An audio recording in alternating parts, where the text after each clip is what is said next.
Eyebrows are interesting. They're one of the only piercings that require like a 2-push method. It is a little bit more like a finesse. I'm Lauren and I'm getting my eyebrow pierced today. I want to get my eyebrow pierced today just because I like the look of it and I think it looks badass. I'm a cinematographer based in LA, so I feel like an eyebrow piercing is going to be a big, bold statement piece that I think will really just tie the whole look together. I didn't really tell any of my friends I was going to be doing this. I ended up calling my mom to see if it was a good idea or not, and she's like, well, if you don't like it, you can always take it out. She's always telling me to live while I'm young and to take a picture of it and laugh when I'm 50 years old. I normally take care of my piercings. I've never really had any problems with them. I am a little worried if I have to take off like my eyebrows for a good week, just because I rely on makeup so much. Eyebrow piercings are anatomically dependent. They're one of those piercings that you have to have a certain anatomy for. If you have very flat eyebrows or something without a lot of structure there, if we pierce it, it's just going to push through and reject. I'm Lucy Dahl. I'm a piercer at Aesthetic Ambition Piercing and Tattoo in Marina del Rey, California.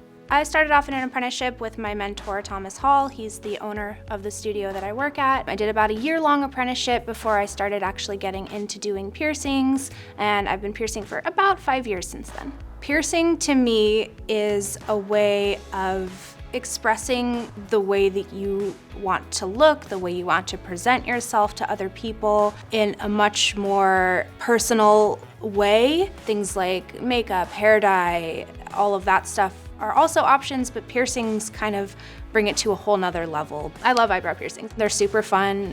They're pretty easy at this point for me. And I love that they're coming back in style right now because the 90s are alive and well. We're back in it. Let me grab you some jewelry options so we can take a look. Okay. I'm not really a huge fan of needles, as long as I don't see any of the procedure happening. Watching this video back, I might like cringe a little bit, but during the actual procedure, I think I'll be fine. I think I want to go with this black and silver one right Okay, here. that guy's cool. That's genuine onyx. Oh, wow. So okay. perfect. Awesome. All right, Nice. yeah, we can do that. So as I lay Lauren down, I'm going to set up behind her. I'm going to grab my 16 gauge needle, 16 gauge threaded taper, and my jewelry, which is also a 16 gauge, so everything matches, and it's a little bit more comfortable for Lauren that way.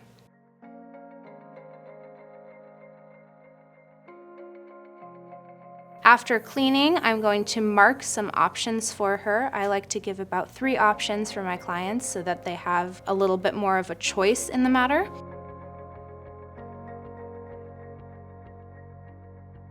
I'm going to go back and wipe once more. This second prep ensures that the marker and any sort of touching that has happened in between the first prep and this one will be prepped as well.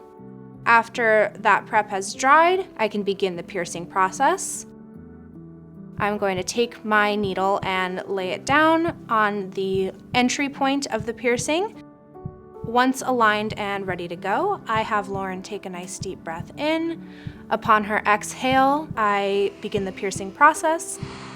This is a 2-step process, so the needle goes in at one angle, I pivot and push it out the other angle.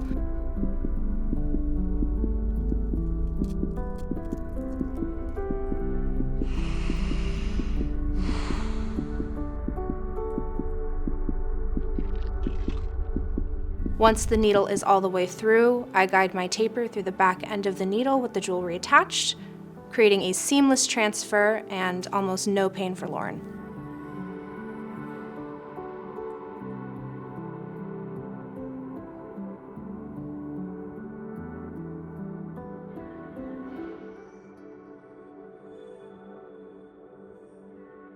All right, you ready? Yeah. Okay, take a look. Ooh, I love it. Yay! Try not to like touch it. I know, yeah, please don't touch it. My initial reaction after the piercing was that it didn't hurt that badly and it was over faster than I thought it was going to be. Why am I so nervous? She knows I got this. Hi, Mom. Oh, there you are. Oh my gosh. How do you like it? Wow. I think I actually like it. She actually likes it. Oh, you look so different. In a good way? Yeah, in a good way. I really appreciated Lucy. She walked me through all of the procedures so I wasn't nervous at all, and she gave me a lot of aftercare tips. So when it comes to healing piercings, I recommend a very minimal method, just using a sterile saline spray about once a day after you either wash your face for facial piercings or take a shower for any other piercings. Other than that, just leaving it alone. Turning a piercing is basically like ripping a scab.